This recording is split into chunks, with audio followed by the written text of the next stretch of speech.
Let's return to This Week in America. Here's your host, Rick Bratton.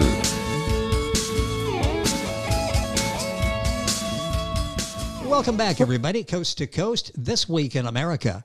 The Power of God to Heal, All the Healings in the Bible to Help You Heal Yourself and Others by George Frederick Garland and revised by his daughter Kent Garland MacKay, is a collection of all the accounts of healing in the Bible, where an individual who was sick, deformed, disabled, even dying, was restored to full health. The patriarchs and prophets of the Old Testament performed such miracles, and later Jesus and his disciples of the New Testament healed everyone who came to them with a physical problem. Reading about these experiences can inspire those seeking healing today. George Frederick Garland was a graduate of Princeton University, a business executive in New York City, a lifelong student of the Bible, a moderator of 2 book groups, a lay leader in his church, and a member of the Norwalk, Connecticut Clergy Association. He experienced the power of God to heal in his own life, witnessed healings accomplished by prayer alone in the lives of his children, grandchildren, and friends. George Frederick Garland, author of The Power of God to Heal, All the Healings in the Bible to Help You Heal Yourself and Others, revised by his daughter Kent Garland MacKay, and Kent is with us on This Week in America.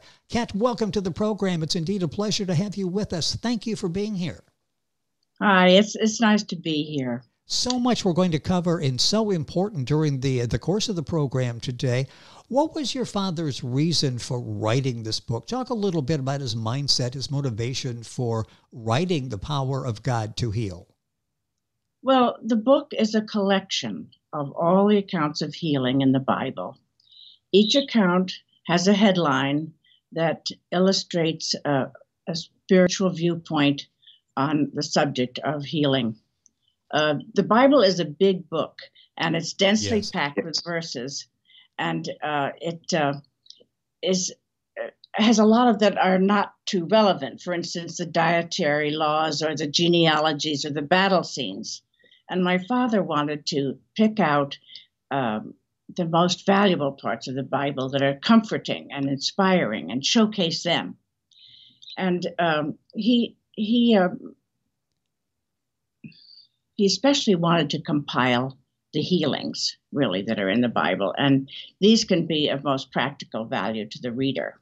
Well, it's something that so many people are interested in. Obviously, it's one of those points where we all have to look towards the Bible and the power of healing at some point in our lives or the lives of family members. I can only imagine the research, the meticulous research that went into what your father produced, the book, The Power of God to Heal. Who is he trying to reach with this book? Well, anybody facing adversity, really. Yes. Anybody who wanted to grow their faith, become pain-free, be happier, find a more secure path to their future. And Bible study groups could use it as a guideline.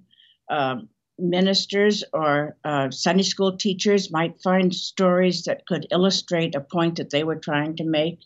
It would make a great gift for a friend in a hospital or someone working out, a relative perhaps working out a challenge at home. It'd be a book to add to your library and have as you would need it to go and to get a copy of it. The book is The Power of God to Heal. The book written by George Frederick Garland, revised by his daughter Kent Garland MacKay, who was our guest on the program. I briefly mentioned his credentials. Tell me a little bit about your father. He was accomplished in business and certainly accomplished in what he did as a member of the church. Right. And for years, I can remember going over to his house and seeing him reading his Bible, open on its desk with stacks of 3x5 cards. I wanted to tell you when he wrote the book. First, he wrote the book called Subject Guide to Bible Stories in the 1960s. Then in the 1970s, he was working on The Power of God to Heal. And he was a good husband and dad, and he raised my sister and me with a lot of positivity. When the publisher went out of business, that's when I stepped in, and I wanted to make the book available to another generation. And I felt it needed some updating. So I did ask my granddaughter, who's a good photographer, to take a picture of Lake Michigan during a sunset.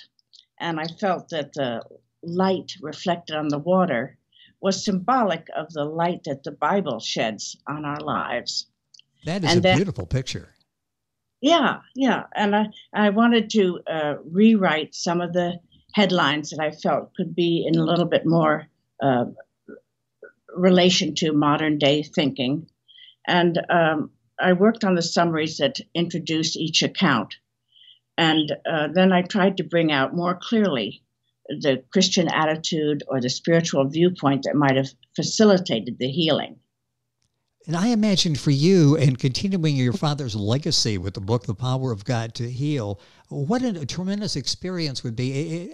It probably brought you even closer to your father, didn't it, in his memory with all the work that he had done in writing this magnificent book. He was at work at it. He was still in business 9 to 5, but he'd come home evenings and weekends and work on it. How about you? You've done such a nice job in doing this. Do you have any writing experience? What's your background?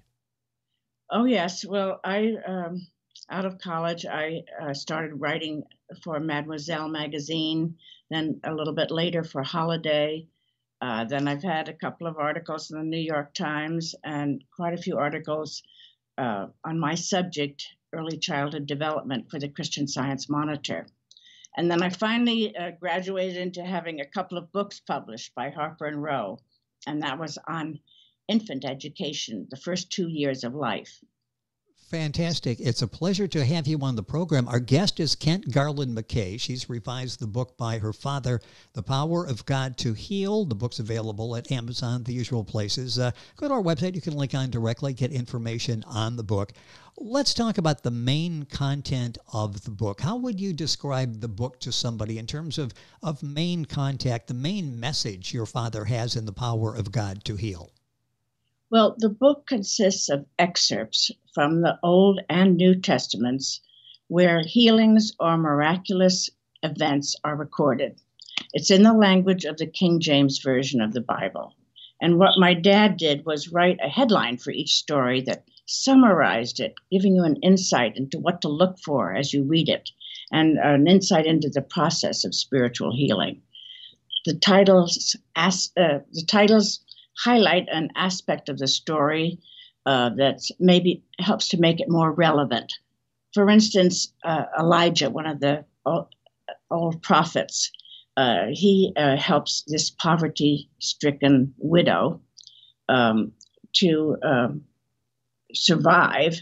And the headline is, "In time of want, sharing can lead to sufficiency." I love that. The book is The Power of God to Heal, touching people, and it has been for a number of years, continues to do, thanks to the work of Garland MacKay, our guest on the program. What types of conditions were healed according to accounts in the Scripture? Well, they run the gamut. Problems healed include deafness, blindness, lameness, strained relationships, infertility, deformity, and the effects of accidents. There are also reports of overcoming grief and hunger, disability, poverty, and the ailments of old age. There's inspiration for readers with eating disorders, speech impediments, or sleeping difficulties. For instance, Moses had a speech problem. He stuttered, and he felt he couldn't obey God's command to lead the children of Israel out of Egypt. But God's promise to him was, quote, "I will put my words in thy mouth and teach thee what thou shalt say." And he did become a great leader. For somebody with sleeping problems, find this wonderful verse in Psalms, "I shall both lay me down in peace and sleep. For thou, Lord, only makest me dwell in safety." The index helps you find a healing of a condition similar to one you might have. So you can look up healings in the index of feet, heart, skin, eye, ear, and many others. The book, as you can tell, as Kent is describing it, is designed for literally everybody. It's a book that's highly readable. It's again a great book to add to the library. And if somebody is listening, going, but those healings in the Bible that happened so long ago, I don't know how it could be relevant today. I think just in the topics you were talking about, it's extremely relevant today, isn't it? Well, reading one account of healing after another in my dad's book gives you insights into the process of healing through prayer. The reading can inspire you to get rid of depression or the nameless dreads. It can make you optimistic and positive. It can quiet fear and build your trust in God as an all-loving, caring father and mother acting on your behalf. With us on the program is Kent Garland MacKay, and I'll spell that for you if you're going to Google later. The name of the book is Power of God to Heal, All the Healings in the Bible to Help You Heal Yourself and Others, written by her father, George Frederick Garland. Kent has revised the book. It's now available at Amazon, the usual places. Do you believe that the way we think, our mental attitude, has an impact on our health? More and more people are recognizing the effect of thought and emotion on the body, and they're investigating spiritual healing. The mind-body connection is important, and a lot of church-going people are leaning on the power of prayer to heal. So there is an impact. There's so much in the book, the power of God to heal. And one question that comes to mind is the people that Jesus healed bring something to the table that facilitated their healing, or was it just Jesus' own ability to actually do the healing? Well, certainly Jesus could see right where the patient was a perfect spiritual identity of the person that really as God's image and likeness. But the individual may have a particularly receptive attitude or a character trait or a change of heart that facilitated his or her healing. Our titles point to these. For instance, the young blind man, Bartimaeus, he was in the streets shouting for Jesus' attention, and the people nearby him were trying to hush him up. But he kept on shouting for Jesus. And finally, Jesus did come over to speak to him. So it shows that his persistence was one of the things that brought about the healing, which was accomplished when Jesus was with him. And a paralyzed man was lowered through a roof because there were so many people crowding the doorway and into Jesus' presence. And he might have been ready to give up some misguided thoughts and ways, because Jesus said to him right away, "Thy sins be forgiven thee," and the man was healed.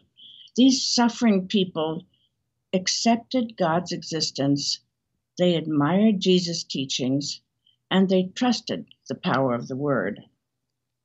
The book is The Power of God to Heal. Does the book tell us how to pray for healing?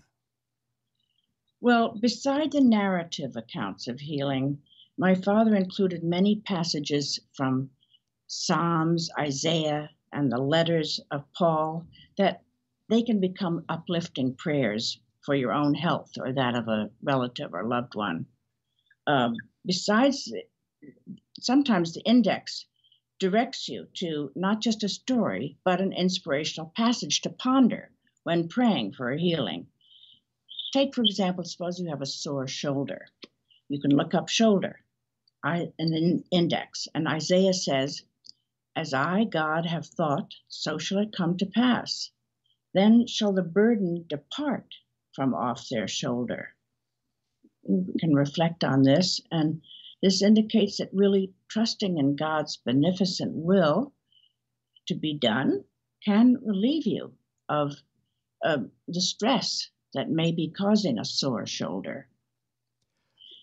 Do you think that following Jesus' example, as Christians do, means that we should also try to heal the sick?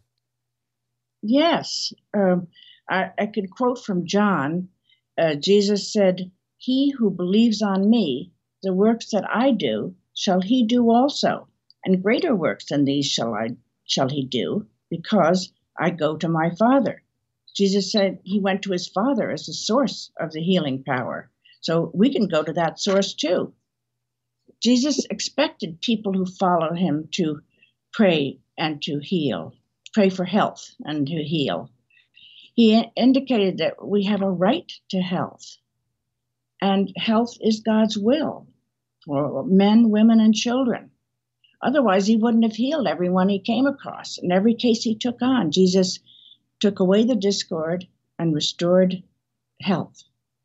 When he healed a man of edema and he healed a woman of spinal deformity on the Sabbath day, the Pharisees got all upset, and they were criticizing him for that.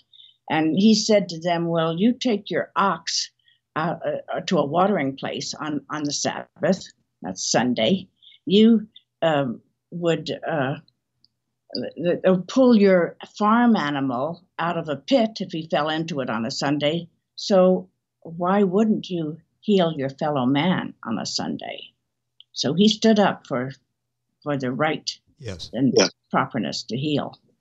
The book is The Power of God to Heal, all the healings in the Bible to help you heal yourself and others. The author, George Frederick Garland, revised by his daughter, Kent Garland MacKay, our guest on the program. What do you say to those people that say God sends sickness, maybe to punish us, maybe to send us a lesson, to teach us something? How do you respond to those who say that? Well, the book skips the early references in the Bible to God as a punishing being, because this concept was refuted later in the Bible by more enlightened thinkers. The vision of God as a loving father and mother caring for his children really is a golden thread that runs throughout the scriptures. Unquestionably, God wants us to be healthy to better serve him. Of course, a helpful byproduct of sickness is sometimes that we learn a life lesson by our efforts to overcome it, by our efforts to commune with God, or just to try and understand God better. Yes. But God himself sends only good. What is the greatest roadblock, the greatest deterrent to accomplishing a healing? What stands in the way? Well, probably fear is the worst, but also hatred or resentment that has built up in us for some reason or other. These uncomfortable emotions can be a deterrent. But that's where the prayerful, inspiring, comforting passages that my dad has taken from the Bible can help. Let me quote a couple. For instance, from Deuteronomy, "The beloved of the Lord shall dwell in safety beside him, and the Lord shall cover him all the day long, and he shall dwell between his shoulders." Or I love this one in the New Testament, 2 Timothy. "God has not given us the spirit of fear, but of power and of love and of a sound mind." Thank you for sharing those. The book is really powerful. It's a must-read, a must-have book, The Power of God to Heal. What other miracles did Jesus perform besides healing the body? Well, there are a lot of adverse circumstances that he reversed, or that were, or in other parts of the Bible, the Old Testament too. For instance, people experienced protection from danger. The food supply was increased. Stormy weather was calmed. Transportation was speeded up. Water was discovered in the desert. Jesus sets the example for us. We can pray for the calming of a storm or for the supplying of our legitimate financial needs. These scriptural experiences relate to problems we have today. We can pray for protection when we're driving or engaging in sports. We can pray for a bad storm to diminish in strength. We can pray about food insecurity or a small bank account. We can discover that God does supply human needs. Well, I was going to ask you about that. Is it possible to prevent sickness and accidents through prayer? And you just touched on this, and that's something that's in the book, and that is possible then, you're saying. Yes, Jesus, for instance, he touched the lepers out of compassion, but perhaps it was to also show that he didn't believe in contagion, that he was immune. because leprosy was one of the most contagious diseases of that time. He was protected from a hostile crowd when they tried to throw him off a cliff. He was able to pass through the midst of the crowd unseen by them. Today, people's homes have sometimes been protected from hurricane or fire, and people have attributed it to prayer. There are actually 13 references in the book to protection from plagues, and plague is probably a scriptural word for pandemic. Yes. Yes. As soon as you said that, I'm thinking, oh, okay, it again is relevant to what we're dealing with today. What kind of healings have you gone through? I mentioned your father in writing this, what he went through, what he saw others, what family members went through. What have you gone through healing? Well, again, without any medical help, I've had blemishes and growths on skin removed. They've just disappeared. Once I had very swollen legs, and I was in a wheelchair for a week or two, and was able, though, to overcome that and go on a vacation that was planned for my husband and me. Fantastic. I've had quickly gotten rid of back spasms. A sprained wrist returned to full mobility. I've enjoyed great well-being as a senior without medication and without doctor's appointments. I've been able to help grandchildren by reading some of the stories from this book.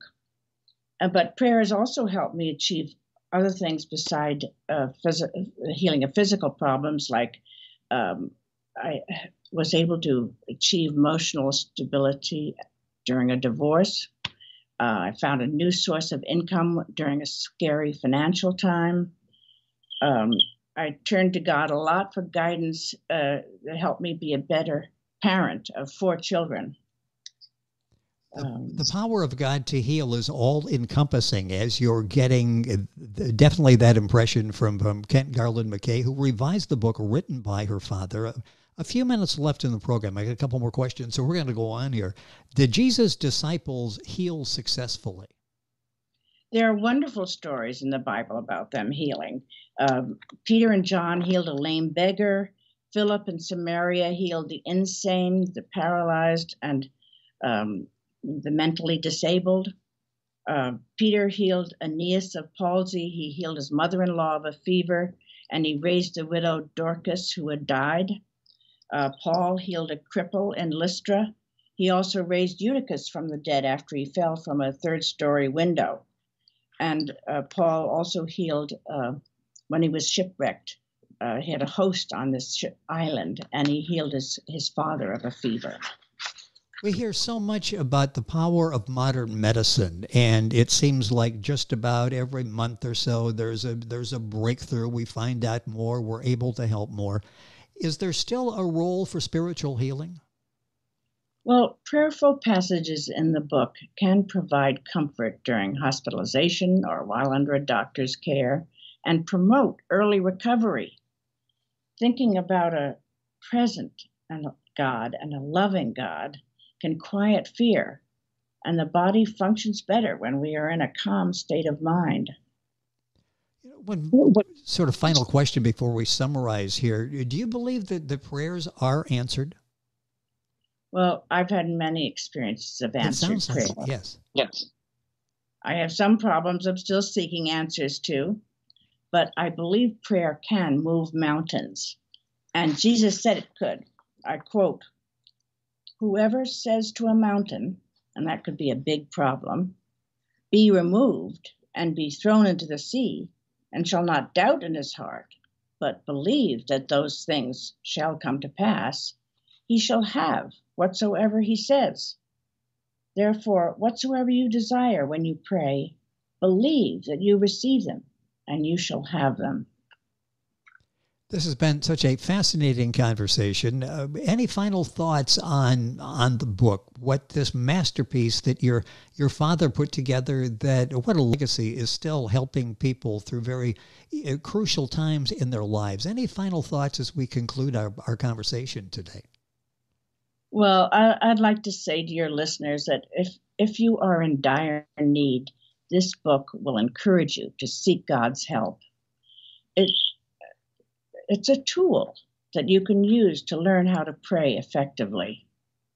And it can lead you to feel happy and healthy and teach you to worry less about the future.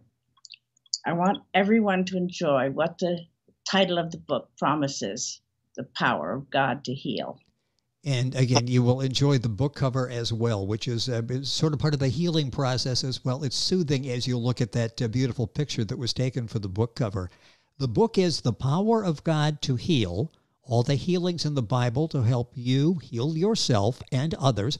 It was written by George Frederick Garland, revised by his daughter Kent Garland MacKay, our guest on the program today. Book available at Amazon, the usual places. You'll find information on our website, thisweekinamerica.us. Kent, a pleasure having you on the program. What important work you're doing in continuing your father's legacy in getting this book out there. As I mentioned, it's a must-have for all personal libraries, family libraries. Thank you for spending some time with us on the program. I enjoyed it so much. Thanks, Rick. You're welcome. Once again, the name of the book, The Power of God to Heal. Book available at Amazon. Information on our website, thisweekinamerica.us. We're back on today's program after these messages. This Week in America is online. You can visit our website, thisweekinamerica.us. Scott Pinkerton, Associate Producer of This Week in America. Jay Anderson, Segment Producer. Ben Watson, Webmaster. Otto Bechet, Director of Engineering and TV Production. This Week in America produced and is a trademark of Blue Funk Broadcasting, LLC. For information on all of our guests and to listen to this week's show, our website again at thisweekinamerica.us. And I'm Sean Bratton, Executive Producer of This Week in America.